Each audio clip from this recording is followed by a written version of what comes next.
Our first speaker would be Dr. Om Prakash Mishra. Chairperson for this panel, Mr. Bhattacharya, other panelists on the dais. I would like to first thank Professor Devnath Pathak and Professor Vishwajit Das, who have really missed him in this panel, but who couldn't be present here because of some emergency, for inviting me for this very important international conference and also share my views with you as a practitioner. Child has been a subject which has been very dear to me in my entire policing career. In my 36 years of active police service, I always used to interact with children in schools, in colleges, and my basic endeavor used to be to prevent juvenile delinquency, to educate them also about some of the legal implications of the act which normally children do without realizing what is its legal consequences.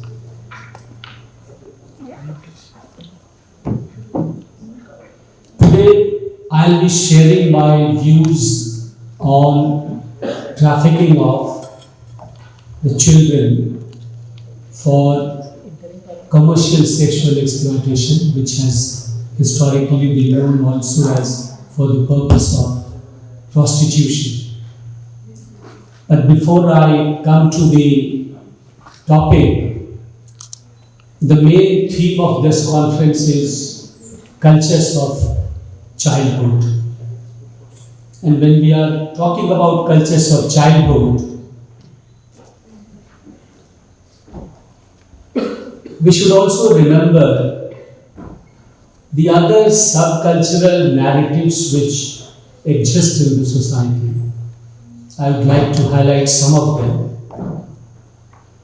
The subculture of discrimination on the grounds of gender, boy, girl, male, female,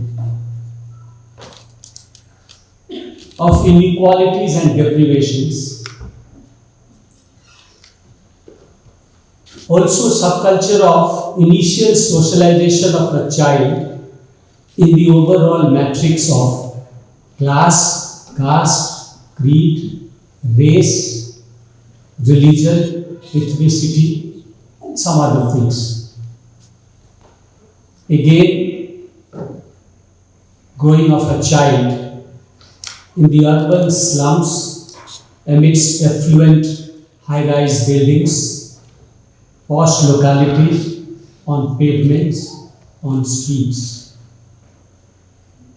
And ladies and gentlemen, the latest culture of smartphone, WhatsApp, Instagram, so many other such platforms.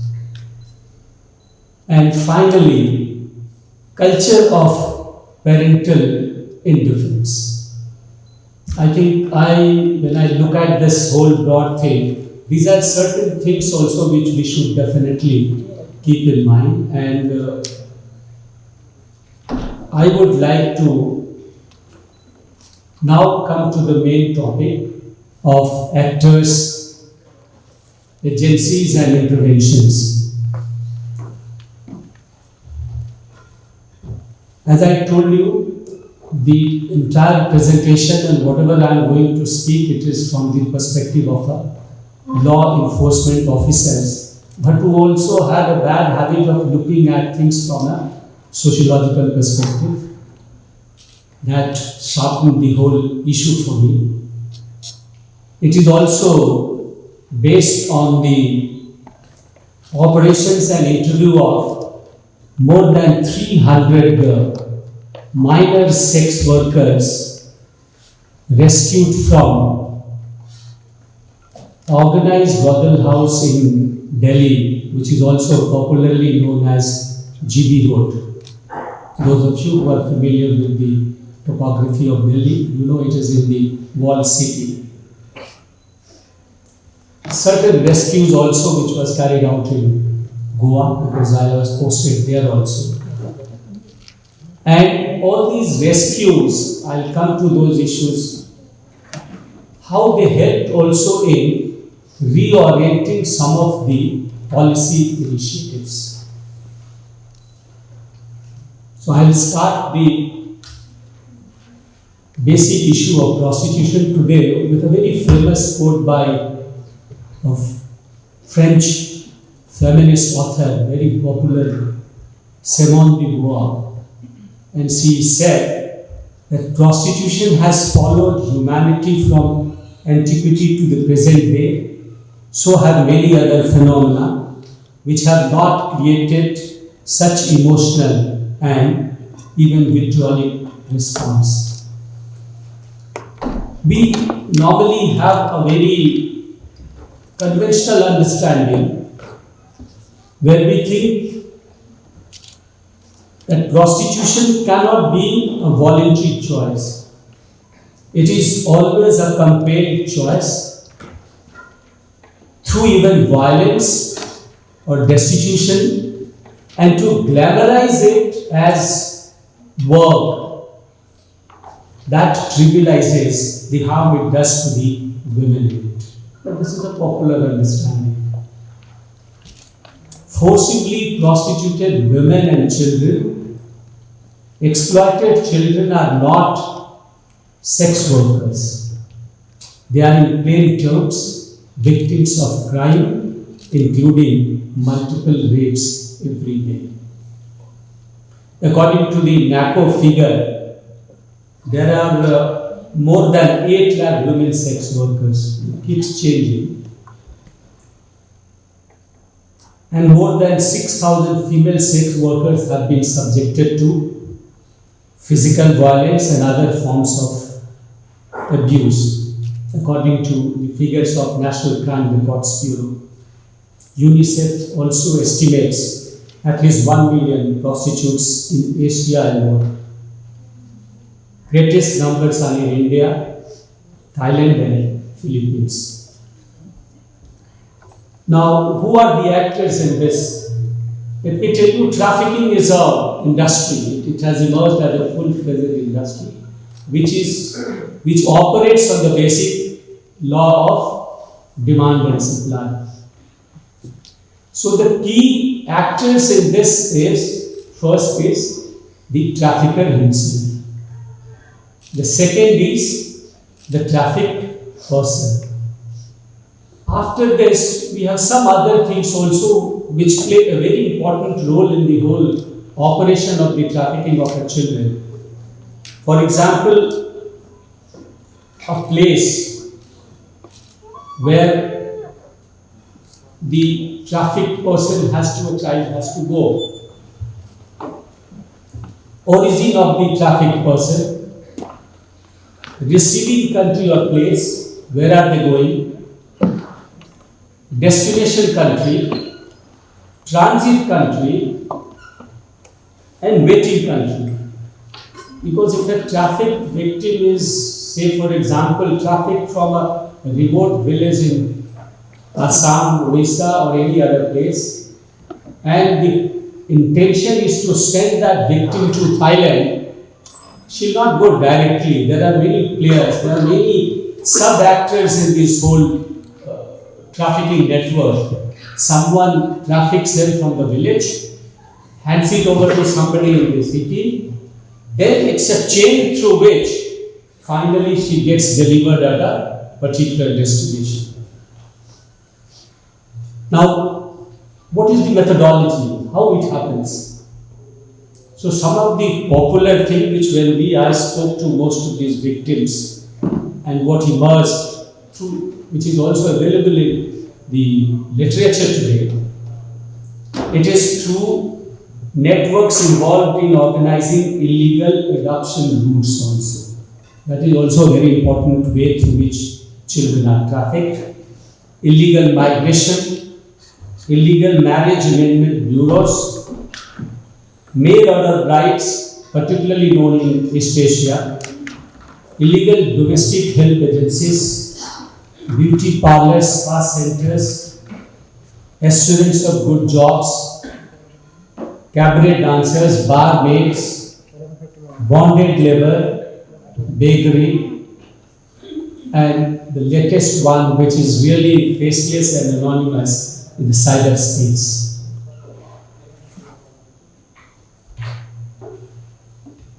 So, some of this is the methodology through which the trafficking takes place. Now, who are the carriers? I was discussing about some of the carriers also. So, the organized traffickers, their whole network, friends, acquaintances, relatives also, boyfriends, unhealthy social and family traditions. Yesterday, Miss Margot was referring to a case of a Pardi criminal child. I think we have such communities in this country where pushing a child into a prostitution also has a family tradition. For example, Bedia community in Rajasthan is one such community where they are pushed into. And there used to be a special quota in GB Road, popularly only for the victims of the Bedia community. Now, I think I'll take another 3-4 minutes. After this carriers, we also come that how do they operate? So first is that they locate a source area, then they locate vulnerable families, they get friendly with them, false promise of better living. You can't just tell somebody, some victim that you come with me, I'm taking you, you will go to Thailand and all. They are given some kind of allurement, they are given some kind of a promise of job, promise of better prospects of the family. They identify family on the basis of the socio-economic status, the vulnerability of the family.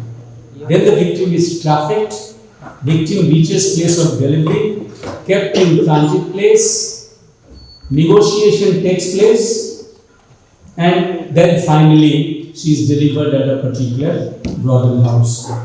Now, agencies, some of the agencies which are involved in this whole, I think, issue is the law enforcement agency is a very critical agency. It's a very critical stakeholder. Non-governmental organizations, NGOs play a very important role. Civil society, health agencies, doctors, central paramilitary forces when they are deployed on the border, and border controlling agencies. Now, interventions. I think this is something which is very important, and where the Delhi rescue example had some very positive things. When a victim is trafficked, in the ITP Act, there used to be a provision under which a victim, if she is soliciting in the public, she used to be penalized. So you are actually, the victim herself becomes a criminal. There was no attempt also to ensure that how she has come into this profession, why she is doing this, who are the people who are responsible for this kind of a plight for that particular victim. So I never use a word, a sex worker, I use the word victim. They are not sex workers, they are all victims of crime. They are victims of kidnapping, victims. So this was the first attitudinal or paradigm shift in the strategy of the law enforcement agency, that they have to be treated as victims.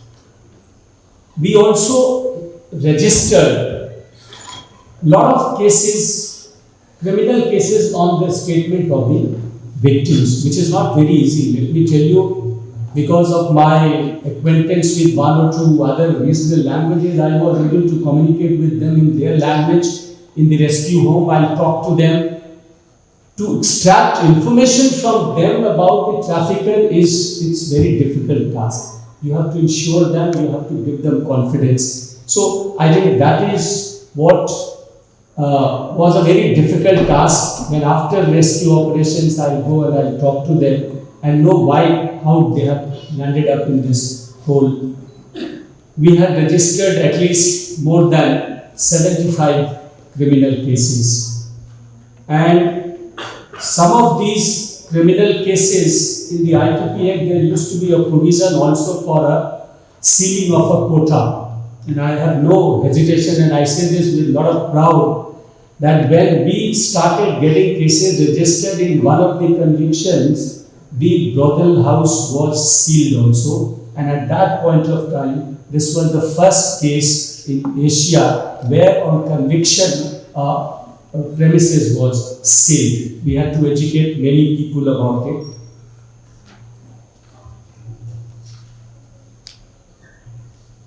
Because of the paucity of time, I'll stop here. But before that, the lessons which we learned from the mass rescue operation was that rescue is definitely an important thing, but more than rescue, the rehabilitation and reintegration of those victims is another very important thing. Let's also understand that for a victim being rescued from a brothel house, it is also an economic displacement.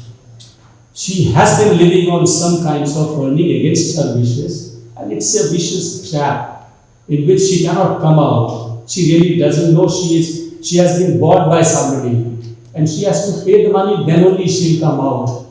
So our rehabilitative and reintegrative strategy also has to be meaningful. We have to ensure that we have such a system, and that is where the role of police ends. That is where the role of civil society, the government and other organizations come in providing a meaningful package for reintegration and of all these victims also. Thank you very much, and I'm sorry that I took some more time. Spoke yesterday that we are talking about the act of agencies and interventions. We must take into consideration the overlappings in our discussions, the disruptions, the confusions, consistencies, inconsistencies, all our historical experiences, whatever thing happened in the past, what is happening in the contemporary period, and what is emerging before us every day in relation to technology behavior, our media behaviors, our own attitude. And we cannot understand this. I mean, when you talk about the understanding of children, or defining the age of a child, or understanding child culture, who is the child, I mean, all these questions, without understanding our class system, our social structure, our political structure, even the global politics which we live in. Many of our discussion yesterday talked about UNCS. The United States didn't sign. It's not a signatory to UNCS, United Nations Child Rights Convention. And we are very critical of the West. I mean, there are reasons to be critical about them. But at the same time, we must also realize that the countries that didn't sign the documents like UNCRC also have their past and struggle in understanding the life of a child, defining the child, like in the United States, other than the government, other than the politics. There are indigenous definitions, there are indigenous issues, there are local issues, there are folk issues. And countries like ours in South Asia, we are more than enthusiastic to sign optional protocols here. And the optional protocols involve issues like, the forced labor, child prostitution, and even, the sending to war for the child soldier. So we are expert in signing. We love to sign the document, international documents. We also ratify very quickly. But just the last speaker said, child prostitution, for example, is an issue that we should take seriously. Currently, we say in South Asia we don't have this kind of child soldier, but in other countries they do have. So, my understanding of this thing will start with the Bengali poet Sukanto's famous poem called 18 years. There are Bengali people who can't understand 18 bochor. And he said, it's so terrible. You cannot take it. You are 18 now. And you want to do something impossible. The age itself is impossible. And we are not obedient to anyone, to any structure, to any system. That's how the left-oriented, poet Sukanto imagined 18 years and tried to imagine youth, the forces of youth.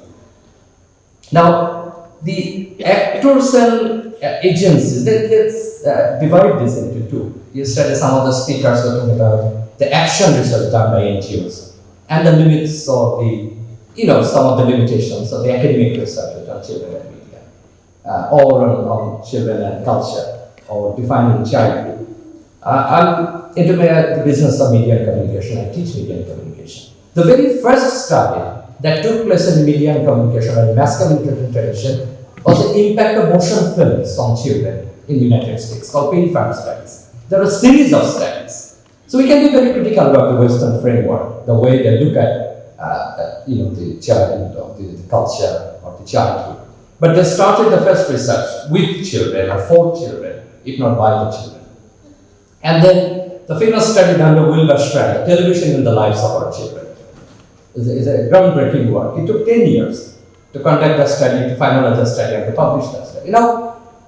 I think we can, divide this. We can draw the line of demarcation that what is an academic study on this topic or on this area, and what is an action research. But if I do divide that into NGO or the civil society or the UN-led or the government-led study, what are the general perception about the agencies of the child? Now, I think they're vulnerable. They cannot do anything themselves. They're helpless. They need help. They cannot take their own decision. We need to support. We need moral policing. We need to guide them in using internet, the guide when you're watching television, watching film, even access to pornography, many other stuff. But at the same time, in the academia, we are talking about, say, child, human capital, child is an investment, child is an anthropological subject, child is a cultural subject, child is historical issues. I think I don't see any problem in dividing the issues. I don't see there would be overlapping, there would be confusions. But we have to decide what are the agencies and what are the key issues and what are the key actors. The child himself or herself is an actor, and then NGOs, and then academia, then you, me, the histories, the international politics, the global players. Everybody plays their own role in defining them, in using them, and putting them into context. In one of the conferences some days back, one of the participants asked me on children in South Asia that have you studied the child in our like in 1947 studies? The India, when India was divided, we see children in the photographs, in the films, in the documentaries. But have you studied the child in our partition studies? I said, possibly we haven't done that. So, the intervention that I would support in this case, or I would propose, is say, let's talk about input. We need input both from the academia, and also from the activists, also from the civil society, also from the NGOs, also from the law enforcement agencies, like the last speaker said. Then we took in South Asia, like methodology. We need some kind of methodology to study the child and the child culture. Whether it's a Western framework, if you want to develop our own framework. Working with children is not an easy thing. It's a special kind of approach to work with children. If you work for the children, that's fine. But if it is by children, if it is with the children, you need special kind of methodology, techniques and approaches to do that. And every time it cannot be top down, that we'll be talking about them. They are the victim of this structure, the process of brutality, our social structure, our politics. But also you must understand their perception, you must take into account their perception. In relation to, say for example, the cross-cultural approach, we need lots of cross-cultural approach. South Asia is not a unitary whole. I mean, when you are talking here, South Asia has got diversity. The diversity within India, diversity in neighboring country, in Bangladesh, in Nepal. This conference held in Nepal, we have discussed in a very different way. The children issues in Nepal are very different. I started my career with one of the international, NGO working with children. So I was very much biased with UNCRC, protection, provision, participation, and all these things. And after so many years, I think, well, that's fine. I mean, we encourage the children's participation in development, in media, and everywhere.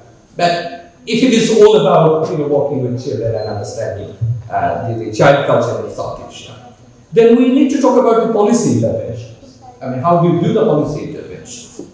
And Of course, there are lots of other cultural approaches.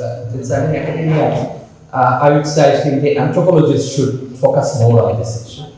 The sociologists should do more about understanding child culture in South Asia and the issues. The communication part should work about not only the impact study, not only the cultural studies, not only the whatever thing is being put forward in these days by the commercial incentives or by the Western publishers, but should develop our own agenda, our own structure. Finally, I would say, let's consider our histories, our bad experiences, our good experiences, our own structure, the structure that we imagine, our wars, our conflicts. Without understanding the life of a child, we cannot understand conflict. But all we have done in South Asia, we try to understand conflict, our histories, our partitions, our wars, without children, as if they didn't exist. They're just numbers. These many children died because of 1971 war. These many children were sufferers because of 1947 partition. But we didn't understand them culturally, historically, politically, socially. They are not an economic being only. But of course, this is important. If you talk about policy studies, all the people sitting around and listening to us cannot ignore that you need to put them into context. You need the policy approaches in order to fight child prostitution, trafficking. I mean, you cannot say all these cultural good words, but the culture, the borders, cross-border, or understanding imagination is equally important. So I don't see any big differences between the action researches done by NGOs, INGOs, government, and all those good people, and what we imagine here, what we try to understand here, and the way we conceptualize, the way we construct the child, and try to understand the child. I think I'll need to finish. I'll again finish by referring to Rabindranath Tagore's autobiography, or the childhood memoir called Childhood. And he was writing this memoir when he was 70. And going back, like 70 years past in the old Calcutta colonial days. But when he's finishing the book, when the book finishes, and he's narrating his life story, he almost became 25 years. And Tagore is narrating, well, I started talking about when I was born, the old Calcutta family, but I didn't realize that when I'm finishing, I'm 25. Now, yesterday we all struggled defining the child. Is he, by definition, by ILO? Like India, China negotiates with the age because they have farming, they have agriculture, so they don't always listen to ILO definition. UNCR says, okay, 18. All the South Asian governments, okay, 18. Marriages, 20, 21, blah, blah. There are lots of discussions, even back home. But if you take Tagore again, why did he finish writing his Chelera at 25 then? I mean, he could have finished it like at 15, at 20. He experienced death in his family, separation, relationship, his understanding of sexuality, his understanding of culture, his relationship with other seniors, other juniors, the women folks, the men folks, the lots of other stakeholders who came to Jamiahamdard, the politics, the society, the English culture, even there were very little things in his life. His relationship with his brother's wife, for example, very, kind of controversial, very talked about issues in Tagore's life. So 1 to 25, how to define the age of a child? I mean, it lives, it goes on. It goes on with death, with conflicts, with confusion, with disruptions, with overlapping, everything, whatever. So it's actually our decision, it's actually our culture, it's actually our South Asian past and histories that will inform and shape whatever policies we're going to take about, or the interventions that we're going to take about, doing better for the children and for a better South Asia, of course. And I think the policy intervention, the academic work, the NGO work, our understanding, our empirical work, our action researches, everything will come together, along with our ethnographic, historical, anthropological, cultural, even fine arts.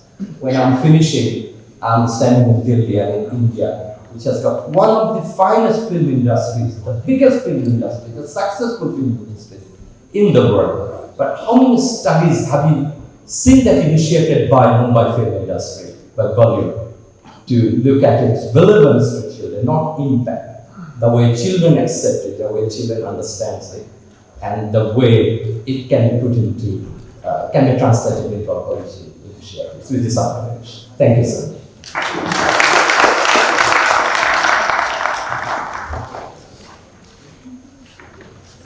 Placing the child right in the center, the actors, they have agency. Thank you for those words.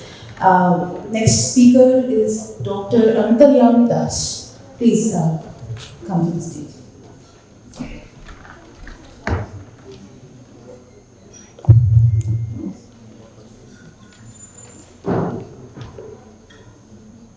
So thank you everyone, and thank you Chairperson for inviting me.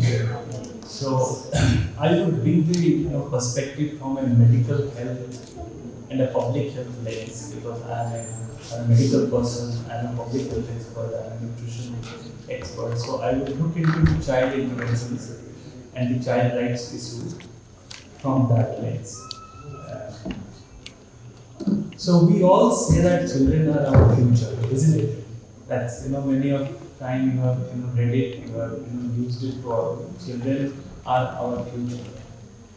I agree that they are our future, but we tend to miss out the fact that they are also the present. They are here today.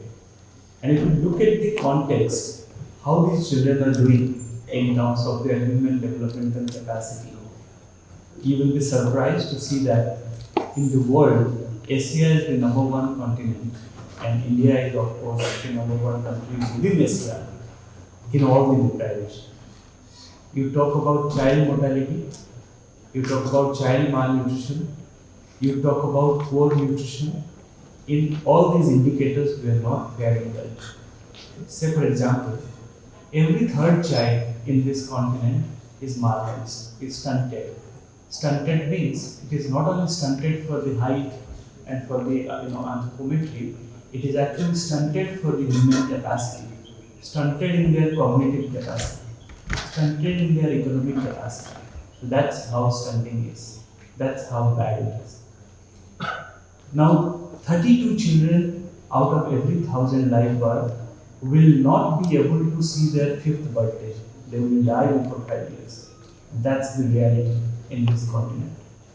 Only 10% of children, that is, only 1 in every 10 child, will have a minimum acceptable diet.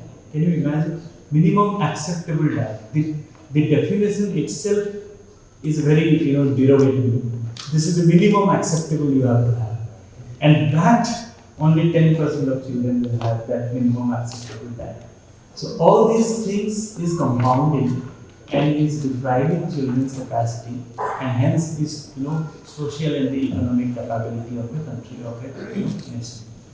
I would put it into a perspective that Save the Children of the Bharat, organization I belong to. We have devised a plan and an intervention framework that will look into the holistic child care development and the implementation at a country-wide level. So the holistic aspect of the child care development doesn't only speak about you just do this and you don't deal with the others. Now with the previous 2 speakers we had about the safety, the security and all other aspects. So how do we ensure that a child gets the interventions around health, nutrition, education, child protection, safety, parenting, caregiving at a time? So that's the beauty of this organization, that's a multi-thematic organization, and we believe that every government has the capacity to provide all these interventions, because you eventually see that there is a nodal department, there is a ministry, and there are so many social interventions are happening. But the issue with not only in India but in most of the South Asian country, if you look at the coverage of these government interventions and the services, they are suffering from it's a new Einstein equation. They are suffering from C square IQ. I call it a double CI. So all these interventions are suffering from very poor coverage, continuity, intensity, and quality. So I agree we have ICDS, that's the the world's largest program talking about child nutrition and education. I agree that there is a Poshan Abhiyan, there is a nutrition and there are a lot of things are happening. But how does it make sense if it is not covering all child? And how does it make sense if it is not continued throughout the year and 365 days and it is just a campaign happening in August first week, breastfeeding week, and then you forget? That's not going to happen. And no, how is it if you don't have the interventions with the optimal bandwidth and the quality, right? So government is doing a lot, and the academia and the civil society, they can partner together to find ways how to improve the coverage, continuity, intensity, and quality of all these interventions is also important. Then I would put another framework into this picture. Everybody, you must have heard about early childhood development. ECD. That's a very interesting thing. ECD is it's not only cost effective, it's also a child's right. Every child has the fundamental right to have all these essential interventions being provided by the duty bearer, by the government, because the child cannot deal with all these things by himself or herself. So there is a duty, there is a responsibility by the care provider, by the service provider to make things happen around the child, right? So if that is the framework, then WHO has come up with a very interesting framework to improve the early childhood development. It's called a nurturing care framework. And the nurturing care framework is, both the speaker mentioned about it. You will find a mention in that nurturing care framework. The first one is providing good health to the child. The second one is providing adequate nutrition to the child. The third one is providing a responsive care given to the child. And the fourth one is providing safety and security to the child. And the fifth one is providing an opportunity for the early learning. So if we provide the early learning, the safety, security, the good nutrition and the health and the nurturing care giving, then only the child will thrive. Then only the children will have the optimal developmental potential. Now, if you look at our policy programs and our interventions in all these countries in South Asia, you will see there is a huge gap in terms of fulfilling the requirement. Now, lastly, I will bring another data point. You will be surprised to see that there are so many SDG indicators. There is one indicator around children who are developmentally on track. So the definition, name itself is children who are developmentally on track. SDG number 4.2.2. If you look at the SDG dashboard and the SDG site, you will see that there are all countries who are reporting to that indicator. Maybe the percentage is less, maybe they are off tracking, they are not meeting the SDG target. But you will be surprised to see that this indicator is missing for India. As simple as that. India is not reporting to this indicator. So you will see there is blank data, no report. Now, how is this happening? Are we not providing nutritional interventions? Are we not giving health interventions? Are there no early learning interventions? Everything is happening. But how come there is no reporting to the proportion of children who are developmentally on track? So this is how I request the academia, the research community and the civil society to come up with a simple, doable indicator that can be measured. And it's not difficult. It's just that we have to make a proof of concept. You do it at a small scale, and then you propose the ministry, maybe WCD, who is the nodal for childhood development, can take it up. So this kind of indicator being missed out of the radar is not a good sign, and I would encourage all of you to think about it. Right? If you don't monitor, most likely you will miss out the progress. Now, I don't know if I captured the thoughts in the right direction, because I'm not from an academic background, I'm a practitioner, and I look at child rights and development from a different lens, and the lens I used here is a public health, nutrition, and childhood development. If you have any questions, I'll be happy to take it. That's why I'm saving my 3 minutes for any questions if you ask. Thank you.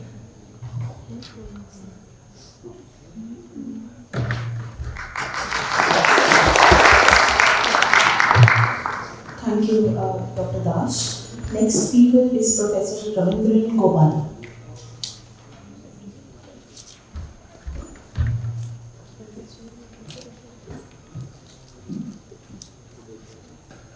We are learning and we are getting new insights thanks to those who have been causing certain resistance within those countries which colonized us.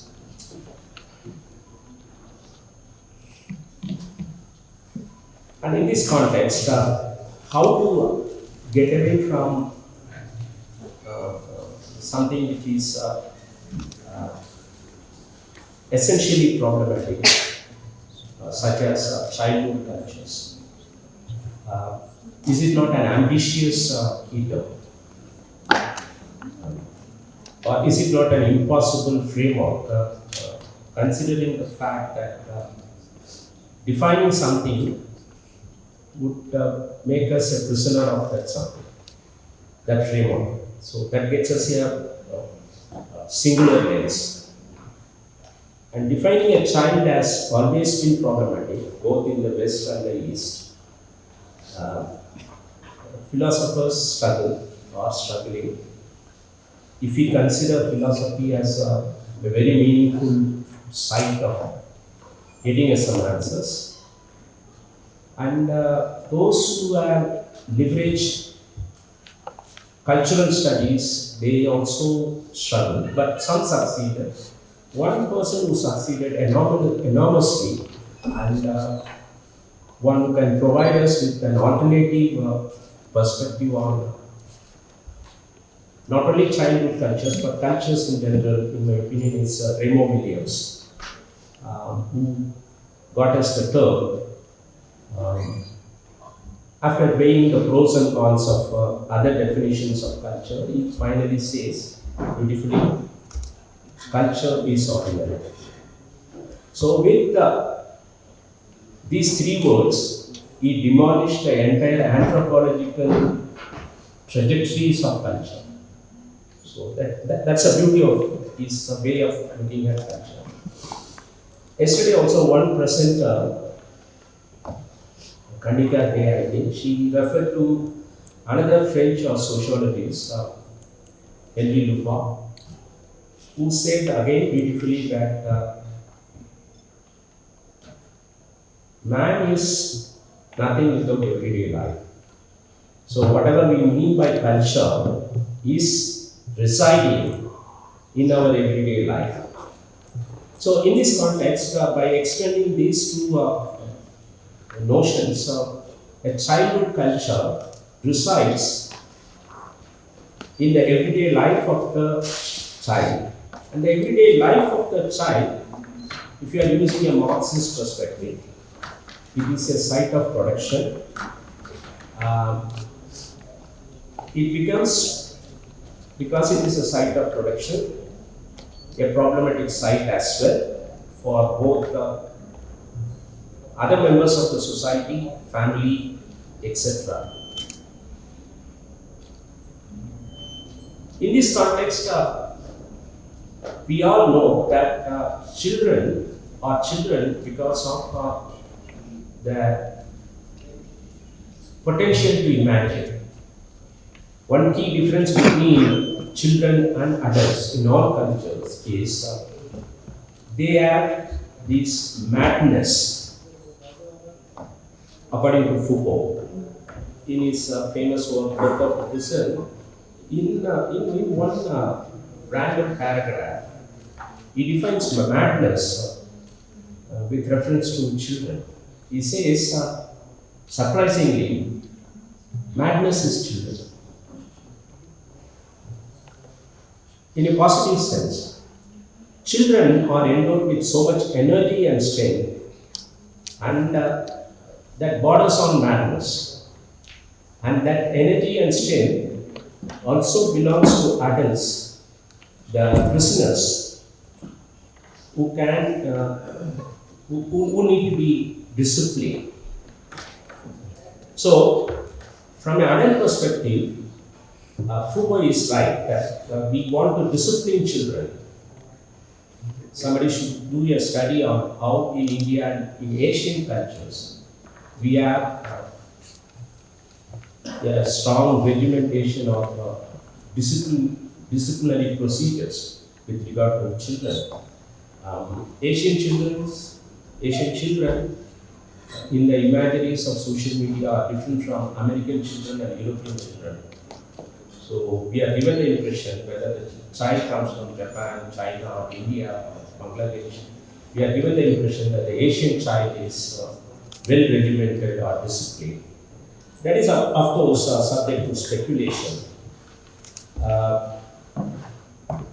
The second problematic with the key term culture is we have started using it as a one-fits-all category, like our shirts and dresses. And we have, over a period of time, following the Western scholars, started working on categories such as babyhood and the stage of infancy, adulthood, adolescence, etc. When the logic of writing constitution emerged in the world, the cultural notions of lawmaking suffered a great defeat, including Indian constitution. We started borrowing liberally across the world. So likewise, in the case of defining cultures of childhood, we have started borrowing imported categories. Even though there is a very rich body of treasure in every region of India, in every language, we are yet to tap philosophies on childhood in India. Of course, I'm learning about the classical literature in Tamil Nadu and trying to work with the categories given in the past, and my presentation will be looking at it. Quickly, as the time is short, child is an object of desire across the world, and we have a problem here because in the East and West, this object of desire becomes a dependent object. And in Freudian psychoanalysis, this was brought up well. Another reading of Freudian psychoanalysis is the child has to be a dependent object of desire, dependent on either the father figure or mother figure, and we are brainwashed with this Oedipal complex syndrome by Freud. I would have appreciated Freud if he had used the term dependency. Okay, so Freud is known for making his stories controversial, deliberately, and appealing. In Asia, particularly India and China, child is a gift of nature. And child is also an object of wealth. Even today in 2023, when a child is born in China, the child is seen as a future billionaire or millionaire. A child is not a child for a Chinese parent. The child is given a small bread hamper, given the money, blessed to make more money. So child is a capitalistic object of desire in the case of China. For other cultures in Asia, child is a symbol of fertility, a different kind of wealth, where the child is linked with the wealth of the past ancestors and the future offspring who are yet to be born. So the child becomes more like a bridge between the past wealth of the family and the future wealth of the family. Now, finally, the remainders have come. Finally, what is there for us in media studies or mass communication studies? How to go about it in the age of social media? I have a friend by name Grand Nobel who was a social psychologist. He died during the early 90s. And when he visited during late 80s, he told about his first book and also said that he didn't have a copy. This first book was published by the earlier version of Sage. Sage then was known as Constable in London. This was a publisher's name.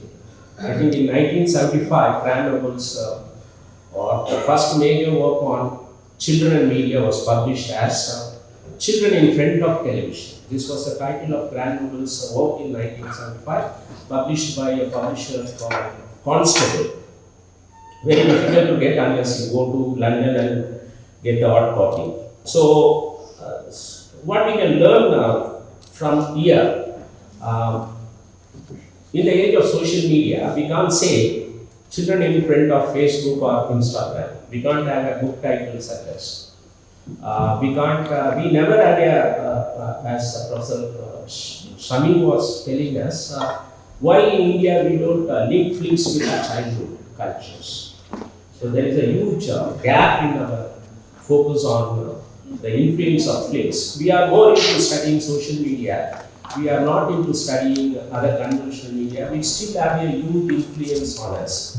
So these catchwords, when they become key terms in our title, they will become problematic for our research. There is a lot we can engage with this.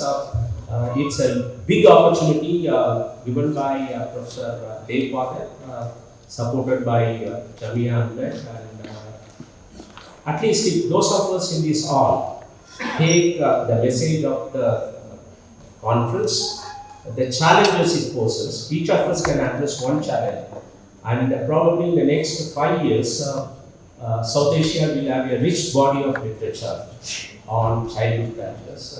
Thank you for your patience. Wish you all the best.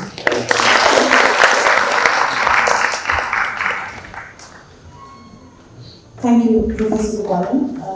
Now, for the last speaker, we have Professor Farhad Bashir Khan. Please. Good morning, everyone, and thankful for the chair and the conference to give me space here to talk to you about something which is very near to my heart. I am being a media practitioner, photographer, filmmaker. I also specialize on political communication and how visual politics works in India and across the world. Now so I would start with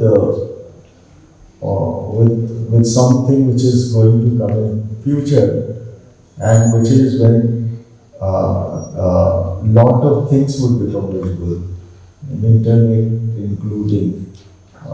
We are getting into iconography instead of writing. We started those icons, if you like that, and so lot more visual perspective would be part of our communication, as those early days sign language. Photographs are increasingly becoming icons. To tell things, to tell a larger story.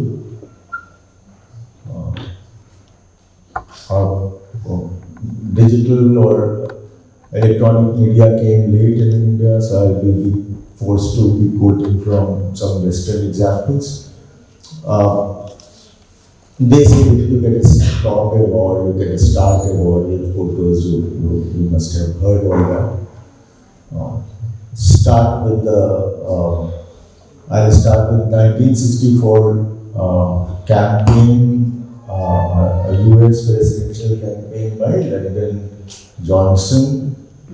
If people who are younger would, they can search for it. So he, this candidate for political, for US president, he started his campaign by the campaign which is called Daisy Girl, where there is a girl with a daisy flower, with a small little flower, and she's plucking out those leaves, and in the background she's saying 1, 2, 3, 4, 5, and in the background there is the countdown starts, and then there is a nuclear explosion, and then this girl and everything vanishes, and of course this was a powerful campaign, of course pulled out from the national media quickly because of its content, but then it earned lot of private channel and featured and all. I look at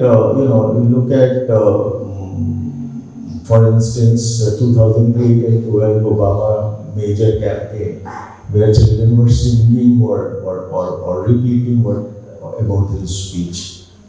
Then look at Nick Utie's photograph, which is a little earlier, which is Nepal girl photo, where this girl is burning girl is running a victim of Nepal bomb, and that created a lot of sympathy, and US has to pull out from. So a lot of those examples we see, and we are using children imagery increasingly. Any big sympathy you need to have, it could be growing up, or it could be anything. We iconize children because of their innocence and all, and start using them. What we are lagging behind is teaching these children to have their own stories. When I say teaching story, of course a lot of effort have been in from the days of DSLR cameras, and the cameras were very complicated. We used to teach street children or other children, not less privileged, to how to document their life. Now now there are two more influence which our young generation is influenced. One is media, which they consume, and which talk about how to behave like a certain film star or a certain actor in a show. Then there is another influence, which is put yourself looking differently on an Instagram or whatever post. So I'm cutting this short, and so in the newer age, instead of teaching them DSLR camera as we were doing, and there's no need now because of this small little cell phone which we have to actively engage them and teach them what is a self-expression, how you want to get portrayed yourself, and how you want to take these, whatever is in your surrounding, how you want to, and that is going to be a next level of teaching them how to use this media without the influence of media, which is coming from all other sources. Thank you. Thanks a lot.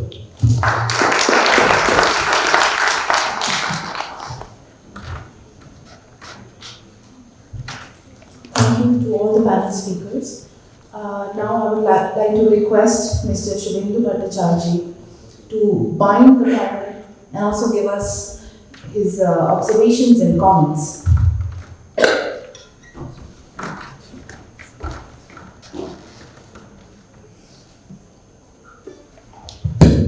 Since time is very short, I don't have I've noted down, but I cannot give each person's the enriching experience that you have shared in front of all of us.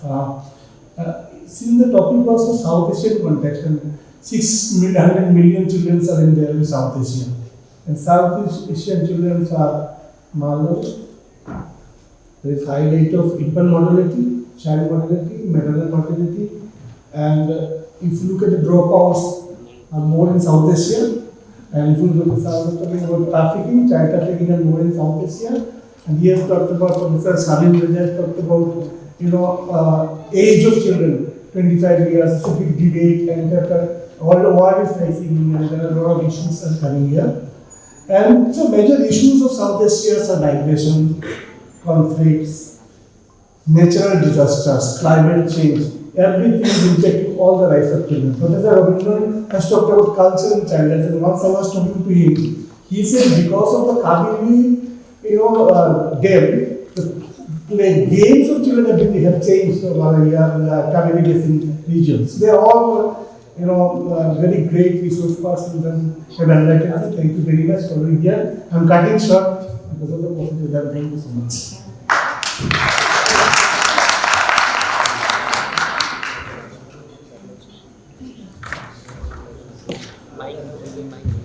Opening the space for Q&A.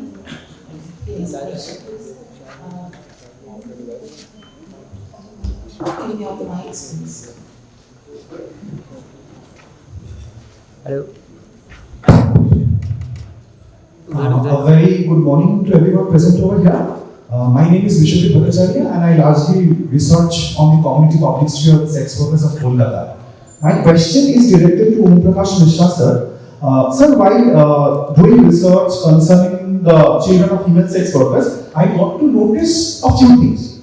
One is emotional pain followed by psychological distress amongst the children of female sex workers.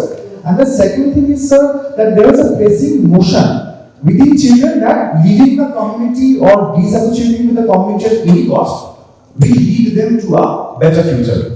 Most importantly, these children keep a lot of stuff to themselves and they don't share it with the NGOs. Like if I talk about the NGOs, they will think of it as primary education, ration, short trips, fun exercises. And at the same time, there is also a negative image of police amongst the children. So what do you think should be the appropriate course of action concerning the dominance of NGOs over these communities and the image of police amongst the children? Thank you so much.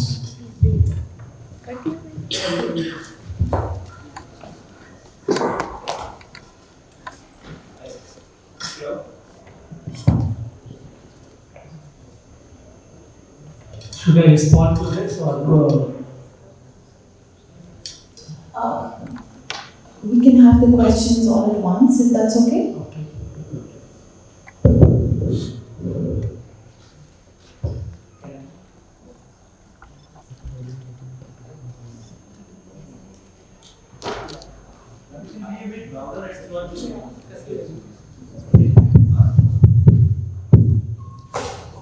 I have a question for Prakash Mishra. The terms like juvenile delinquent, criminal types are highly problematic because of the colonial and casteist underpinnings behind the term. So, we should be aware of these basic notions behind these terms. And I would like to remind all the persons sitting here about the case of Mathura rape case. I think that this happened during 1970s, where the Supreme Court judged.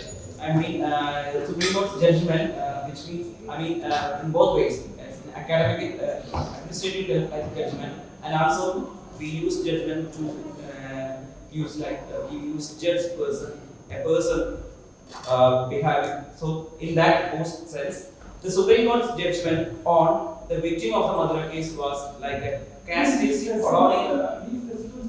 Yes, this is the question. Casteist colonialistic and patriarchal notion. So, the girl was judged as habituated to sexual crimes and a perpetual liar. So, I would like to give more importance to this matter. We are doing discussions on child rights rescuing and portraying the state only as a rescuer. So we need to go beyond this framework. So then only we can keep the real justice to this matter.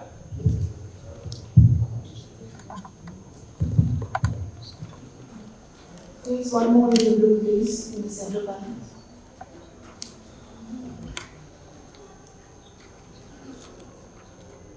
Good morning, sir. My name is Ankur. My question is also related to Dr. Mehta. Sir spoke about the children in prostitution, but when we talk about this, the gender of the person sometimes gets assumed. So, since you've been in the police personnel for such a long period of time, do you think that the law enforcement completely not just marginalizes but neglects transgender kids and the way they live in the trans or the hijra subculture, and there might be also child sex workers in these subcultures which gets neglected. So my question is very simple. Do you have any experience of encountering trans children sex workers, and do you think that this is neglected by the law enforcement? Thank you, sir. No more question. The rest of the questions can happen later on during tea. First question from your as far as the role of various agencies are concerned, when you said role of police also, let me tell you, without prejudice, without any adverse comment to anybody, in the initial rescue operations when we started, we came across such certificates by the medical doctors who certified the age of the victim as major. You know, the victim is actually a minor child, but when she was medically examined, to get legal relief from the police or from legal prosecution, they would produce the certificate. In one case, we had to arrest the doctor also, and we were able to critically establish through another thing. So I have no hesitation in saying that, you see, if you go, the history of prostitution in India is very old. It's very old. It has continued through ages. The form of this whole trade has changed. The form has changed with the advent of changes in society, and earlier it used to be more organized, now it is more in unorganized sectors also. It has taken, for example, in Goa, the first spa sector which came to adverse notice, where there was a Thai spa center, and actually it was a spa massage center. They were actually indulged into prostitution only.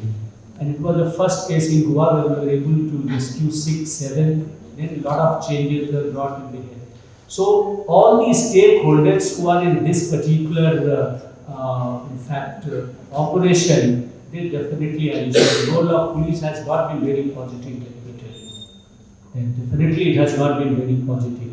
And the change, that's what I'm saying, that the paradigm change when the rescue started taking place and the intervention of High Court was also there, that the victim was the person who was rescued was given an opportunity to present her own case. Earlier it was not the case. If she is soliciting in the public place, you arrest her, she goes. You really don't understand, you really don't go into the whole issues, how she has come, why she has come to this particular place and all.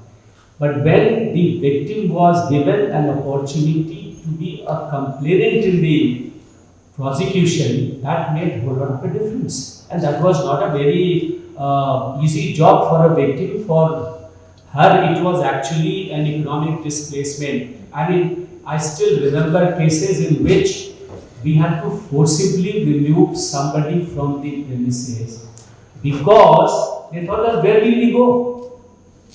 What is going to happen? Many of the family members were surviving on the earnings of those victims who were lost in their particular premises. We had many. I went to one of the homes in Calcutta also, from where the some of these victims had come and they were actually housed in that particular.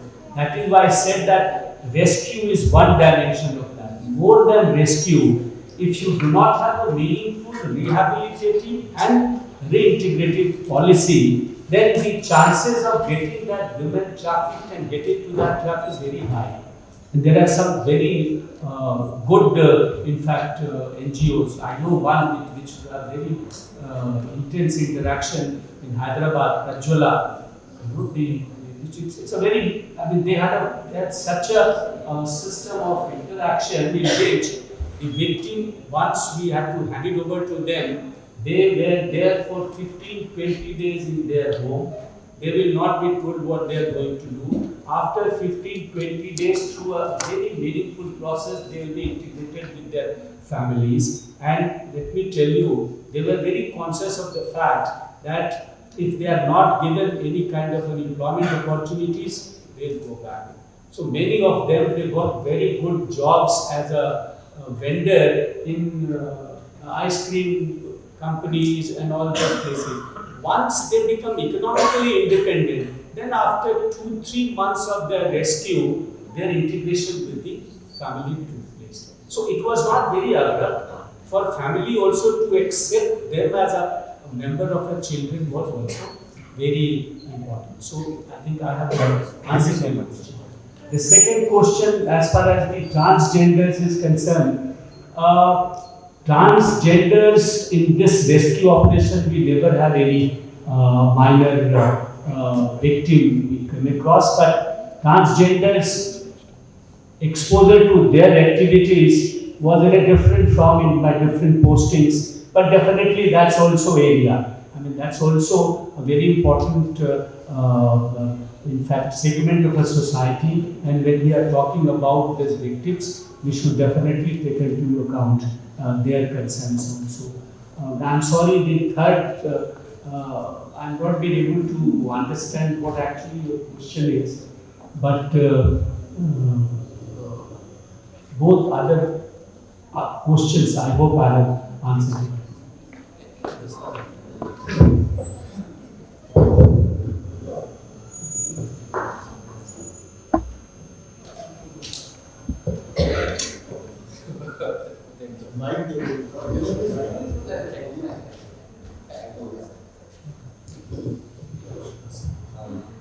I can add to that. Sure. Okay. Although I've spoken a different perspective, like back in 97, 98, I was part of an international child rights organization, and I found it very difficult to walk and see issues, very complex, very multi-layered. They were child prostitution, trafficking, and child labor. Another aspect. To give you one example, we were having some focus group discussion with some street children, very difficult to level this. We were having good discussions, offering them food, and some complaints and all this thing. After a few days, one of the program managers of us, he said he met one of the girls in the street. And he was trying to talk to her, and as usual, she was avoiding him. And he could manage to talk to her and say, we're having all this conversation in all these good things and blah blah, giving like children's news agency, focus group, fine thing. And the big question is that who's going to look after me? I mean, is it your organization about rehabilitation, going back to family? Now, these actually lead us to a number of questions, how to work with them.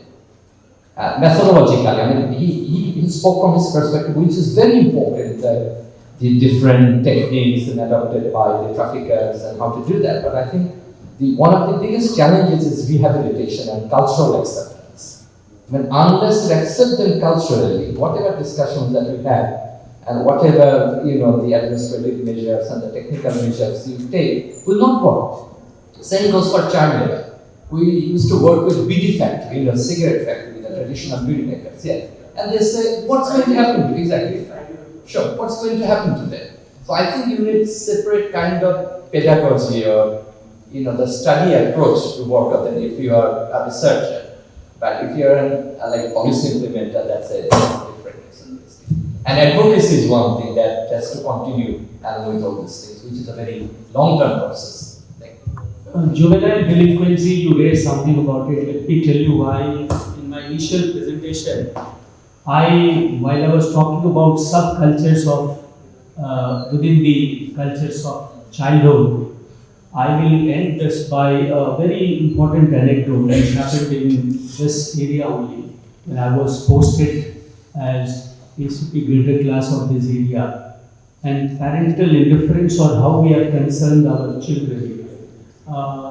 There used to be a lot of stereo thefts in this particular area. You don't see the area which is now, it is so congested now, it has grown up. I am talking about something maybe 15, 20 years back, when it was not that crowded. And one night, we were able to apprehend 3-4 juveniles while they were stealing stereos from very swanky cars. When we came back, they came to the police station. Then I started talking, because for me also it was a very important concern. I wanted to know why such children from affluent families. Let me tell you, one of the child was a son of a very senior bureaucrat. One was a son of a very wealthy businessman, and everyone. When I started talking to them, when I talked to the sister of one of the juvenile, and she said that वो रात में 10 बजे के बाद, because they had too many cars in the family, so the cars of the keys, the keys of the cars used to be on the fridge. So at 10 o'clock in the night, he'll pick up one of the keys, he'll go and will say that कहाँ जा रहे हो? तो बोले मैं गुरुद्वारा ले जा रहा हूँ, और मैं वैसा अदर प्लेस में जा रहा हूँ. Without questioning that 10:30 or 11 when the child is going, he went, and he had a group of his own peer group. They would all go in one car. They go, and every day they will have new stereos in their cars. So the family was also not going to question that how you have got such a costly stereo. The other day there was another stereo, today you have got this kind of a stereo. So that is the kind of indifference which parents or guardians also have with their children, and it contributes a lot in making them delinquent also. Let's not forget that.